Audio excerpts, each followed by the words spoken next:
Assalamualaikum warahmatullahi wabarakatuh. Perkenalkan, nama saya Ratu Munawarah, mahasiswa STAI ANA 2 Kuala Tungkal dengan nomor induk mahasiswa 2121051. Nah, jadi tujuan saya membuat video ini adalah untuk memenuhi tugas ujian akhir tengah semester atau UTS oleh Bapak dosen pengampu kita, Bapak Z. Haryanto SHMH. Nah, jadi pada kesempatan kali ini saya akan menjelaskan mengenai dua kasus atau masalah mengenai perilaku manusia yang menyebabkan perubahan tatanan kehidupan sosial baik lingkungan maupun kebudayaan. Jadi di sini saya akan mengambil media dari YouTube. Nah, saya juga akan memberikan analisa atau pendapat saya terhadap dua kasus tersebut berdasarkan perspektif ilmu alamiah dasar, ilmu sosial dasar, dan ilmu budaya dasar. Nah, jadi di sini saya akan mengambil dua contoh kasus. Yang pertama yaitu kasus pandemi atau COVID, dan yang kedua kasus bully. Yang pertama saya akan menjelaskan mengenai kasus COVID atau pandemi. Baiklah, mari sama-sama kita simak penjelasan berikut ini. Tentunya perubahan perilaku dari yang awalnya mungkin masyarakat masih abai dengan protokol kesehatan hingga akhirnya harus menuruti protokol kesehatan itu sangat penting diterapkan oleh semua orang. Maka dari itu sebenarnya kira-kira apa fokus utama ketika kita ingin melakukan perubahan perilaku? Nah, itu tadi merupakan jenis cuplikan mengenai perubahan perilaku sikap manusia di saat dan pandemi atau sesudah pandemi. Jadi jika teman-teman ingin melihat lebih full lagi, saya akan mencantumkan linknya di sebelah sini. Baiklah, perubahan perilaku masyarakat sebelum dan sesudah masa pandemi bisa dibilang cukup signifikan. Sebagai akibat dari pandemi COVID-19, masyarakat dituntut untuk mampu beradaptasi dengan kondisi yang ada.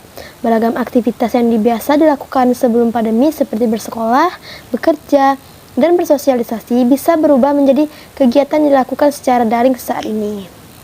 Nah, salah satu yang mencolok memang kalau kita lihat berpengaruh terhadap perilaku digital kita. Jadi, publik mendapatkan alternatif media untuk tetap bisa melakukan komunikasi, kemudian bisa berjejaring. Akibatnya, tingkat penggunaan internet di Indonesia oleh masyarakat menjadi tinggi, menjadi pesat. Kalau dulu kan rata-rata Indonesia itu berkomunikasi internet sebelum pandemi itu dalam satu hari bisa 3-6 jam. Nah, dalam kondisi pandemi ini, terutama ketika kita dulu PSBB dan kemudian sekarang PPKM, tiba-tiba konsumsi internet kita di atas 6 jam dalam sehari. Jadi luar biasa, sangat menghabiskan waktu di dunia digital kita. Nah, yang tadi adalah contoh perilaku manusia yang sangat mencolok, yang sangat terlihat saat sebelum pandemi dan sesudah pandemi. Jadi di sini saya akan memberikan analisa atau pendapat saya mengenai kasus pandemi tadi berdasarkan perspektif ilmu alamiah dasar, ilmu sosial dasar, dan ilmu budaya dasar. Jadi yang pertama saya akan membahas mengenai ilmu alamiah dasar. Nah, terlepas dari kesimpang-siuran interpretasi terkait asal-usul virus corona, wabah corona mengingatkan kita bahwa sesungguhnya manusia terhubung erat dengan alam, karena kita adalah salah satu keluarga dengan makhluk-makhluk lain di alam semesta. Saya akan membahas mengenai di sistem kehidupan. Bila kita menyimak dengan baik dan benar kisah permulaan dan penyebaran virus corona, maka tampak jelas bahwa kita dan alam merupakan sebuah sistem kehidupan yang saling terjalin dan saling mempengaruhi satu sama lain. Bahkan, melihat keterjalinan sebagai sebuah pola hidup yang hakiki dan mendasar dalam seluruh hidup. Pada hidup kita manusia, jaringan itu tampak nyata dan hubungan kita dengan sesama, entah dengan keluarga maupun dengan tetangga sekitar kita. Nah, untuk berkomunikasi di saat masa pandemi ini sangatlah mudah. Berkat perkembangan ilmu pengetahuan dan teknologi informasi, kita dapat mudah menjalin keterhubungan dengan sesama, dengan keluarga, tetangga, teman, sahabat, dan lain-lain. Dengan teknologi internet, membuat kita menjadi lebih mudah untuk berkomunikasi, membuat kita yang tinggal terpisah entah karena larangan maupun karena tempat yang berbeda dapat mengetahui dengan cepat perkembangan terkait virus corona. Nah, jika disimpulkan dengan ilmu alamiah dasar, di sini dapat kita pahami mengapa virus ini dengan mudah dan cepat menyebar ke seluruh dunia, sebab medianya adalah udara dan benda-benda yang lain-lain tersedia secara berlimpah di alam semesta. Nah, berikut itu penjelasan mengenai ilmu alamiah dasar. Dan jadi yang kedua saya akan melanjutkan mengenai ilmu sosial dasar. Nah, dalam ilmu sosial dasar, pandemi dilihat sebagai suatu permasalahan yang dapat mempengaruhi siapapun dan dimanapun. Akan tetapi, secara lebih lanjut, pandemi memiliki potensi dampak pada kelompok tertentu akibat dari perbedaan kondisi kehidupan. Contohnya, saat seperti ini, banyak dari mereka yang terdampak dari kalangan pemukiman yang kumuh, orang yang memiliki pekerjaan tidak tetap, dan masih banyak kelompok lainnya yang mengalami dampak yang lebih besar. Sebagai pemerintahan, termasuk di negara Indonesia, dalam rangka menangani permasalahan pandemi seperti saat ini, yaitu melakukan berbagai bentuk kontrol kepada masyarakat. Selain itu, juga munculnya protokol kesehatan dapat menjadi isu sosial yang berkelanjutan ke depannya. Salah satu penerapan kebijakan pemerintah dalam menangani isu pandemi adalah dengan munculnya protokol kesehatan dan juga lockdown dalam jangka waktu tertentu. Dampak dari isu kebijakan tersebut dapat berdampak pada ikatan sosial, kepercayaan, dan solidaritasi dari masa depan. Karena cara-cara dianggap dapat mempengaruhi pada pembatasan interaksi sosial maupun masyarakat. Nah, yang terakhir yaitu mengenai ilmu budaya dasar. Jadi di sini saya akan membahas mengenai new normal. New normal tentu saja mencarikan sikap dan perilaku tertentu dari semua pihak agar tujuan dan konsep tersebut dapat diwujudkan. Dengan kata lain, sikap dan perilaku itu sebagaimana yang tercermin dalam pengertian new normal tersebut mengisyaratkan bahwa aspek budaya dalam masyarakat mencegah penularan virus tersebut memegang peran sentral. Konsep new normal tidak hanya terjadi di Indonesia. Konsep itu mulai diterapkan di berbagai negara seperti negara Eropa yang agak lebih awal dibandingkan negara Indonesia. Secara prinsip, new normal yang dikembangkan ini berbagai negara termasuk negara Asia memang bertujuan agar masyarakat membudayakan cara hidup baru dalam rangka meminimalisirkan dampak negatif COVID-19. Nah, dengan adanya new normal tadi dapat meminimalisirkan atau mengurangi dampak negatif COVID. Nah, jadi kita juga sebagai manusia harus membudayakan cara hidup baru seperti hidup sehat, mencuci tangan, menggunakan masker, menjaga jarak, tidak sembarang menyentuh barang-barang yang ada di tempat umum, serta kita juga sekarang harus vaksin. Begitulah cara membiasakan budaya baru di saat masa pandemi saat ini, saat new normal ini.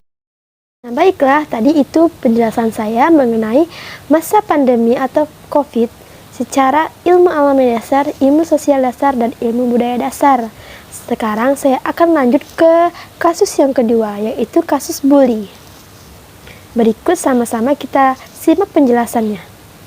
Jangan sepelekan bullying pada anak. Kalau bullying dibiarkan, hal ini bisa menyebabkan efek buruk untuk kesehatan buah hati ayah dan bunda. Untuk mencegahnya, yuk simak penjelasan saya berikut ini. Nah, berikut tadi itu sedikit cuplikan mengenai kasus bully. Apabila teman-teman ingin melihat lebih detailnya, saya akan mencantumkan link tersebut di sebelah sini. Nah, teman-teman pasti tahu kan kasus bully atau pernah mendengar atau bahkan menjadi korban. Jadi, bullying itu berasal dari kata bully, yaitu sesuatu kata yang mengacu pada pengertian adanya ancaman yang dilakukan seseorang terhadap orang lain yang umumnya lebih rendah daripada mereka. Nah, yang menimbulkan gangguan psikis bagi korbannya. Korban disebut bully boy atau bully girl, berupa stres yang muncul dalam bentuk gangguan fisik atau psikis, atau keduanya. Misalnya, gangguan psikis itu bisa menyebabkan susah makan, sakit fisik, ketakutan, rendah diri, depresi, cemas, dan lainnya. Yang kedua, jadi di sini saya akan memberikan analisa atau pendapat saya mengenai kasus bully tadi. Dan menurut perspektif ilmu alamiah dasar, ilmu sosial dasar, dan ilmu budaya dasar. Jadi yang pertama saya akan membahas tentang bully menurut ilmu alamiah dasar. Yang pertama yaitu ilmu alamiah dasar, yaitu ilmu alam. Jadi kasus bully ini sangat sering terjadi di alam, atau biasanya kita kaitkan dengan alam, bisa di lingkungan sekolah, di lingkungan masyarakat, di lingkungan kerja, dan di lingkungan sekitar kita. Yang paling sering terjadi yaitu di lingkungan sekolah. Dampak pengaruh bully di alam atau di lingkungan sekolah ini bisa tertuju kepada prestasi seseorang, prestasi anak menjadi lebih menurun. Pada awalnya, bully ini didasari atas saling olok-mengolok, bercanda, tapi lama-kelamaan menjadi frontal, bahkan sudah mulai rasis dan mengandung sara. Akhirnya, menimbulkan hal-hal yang tidak diinginkan dan tidak terduga seperti penindasan, pengeroyokan, pemukulan, dan hal-hal yang merusak psikis atau mental seseorang. Dampak dari bully sendiri yaitu rendahnya kepercayaan diri atau minder, pemalu, penyendiri, merosotnya prestasi akademik, dan merasa terisolasi dalam pergaulan, terpikir atau bahkan mencoba untuk bunuh diri. Banyak sekali kasus bunuh diri dikarenakan oleh bully, dan juga membuat seseorang menjadi lebih penyendiri, pemalu, dan tidak mau bersosialisasi dengan yang lain.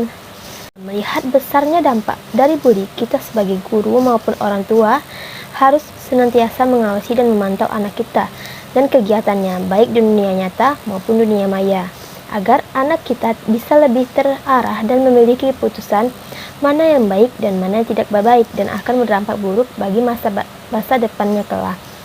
Baiklah, saya akan lanjut ke kasus yang kedua, bully menurut perspektif ilmu sosial dasar. Menurut ilmu sosial dasar, perilaku bully ini tidak hanya terjadi di dunia nyata, tetapi juga sering terjadi di dunia maya.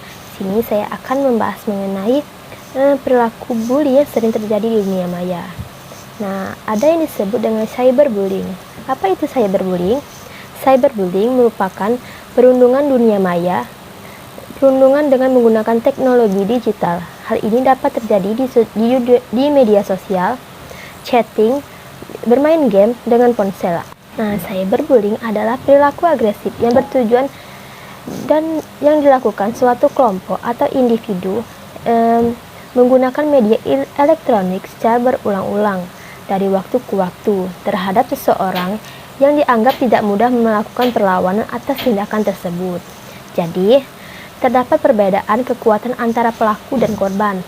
Perbedaan kekuatan ini merujuk pada sebuah profesi, kapasitas fisik dan mental. Dan selanjutnya saya akan menjelaskan mengenai perspektif saya mengenakan ilmu budaya dasar dari kasus bully. Bully di bidang ilmu sosial dasar. Tingkah laku, sifat, dan karakter setiap manusia berbeda-beda. Bahkan hanya melalui budaya dari suatu lingkungan akan dapat merubah sifat dan pola pikir seseorang. Budaya adalah salah satu cara hidup yang berkembang dan diwariskan dari generasi ke generasi. Budaya terbentuk dari banyak unsur yang rumit termasuk sistem, agama, politik, adat istiadat, dan karya seni. Budaya merupakan pola hidup menyeluruh yang bersifat kompleks, abstrak, dan luas. Kemudian bully. Bully merupakan penggunaan kekerasan, ancaman, atau mengintimidasi seseorang atau orang lain. Kebudayaan dasarnya terbentuk dari kebiasaan, sehingga wajar saja budaya bisa menjadi positif dan negatif. Pada hakikatnya, budaya terdapat unsur norma dan etika yang menjadikan kebiasaan pada masyarakat dalam suatu wilayah atau tempat.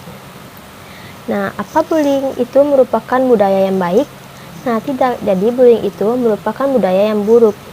Jadi kita sebagai mahasiswa harus sangat menghindari perilaku bully karena dampak dari bully tersebut juga cukup besar. Dengan kebudayaan ini, sebaiknya kita menghindari perilaku bully dengan cara yaitu berteman dengan sesama, tidak membeda-bedakan dengan yang lain. Mungkin sekian tadi cukup penjelasan saya mengenai kasus bully. Apabila apabila ada kesalahan perkataan atau perbuatan saya mohon maaf. Dan saya akhiri, wassalamualaikum warahmatullahi wabarakatuh.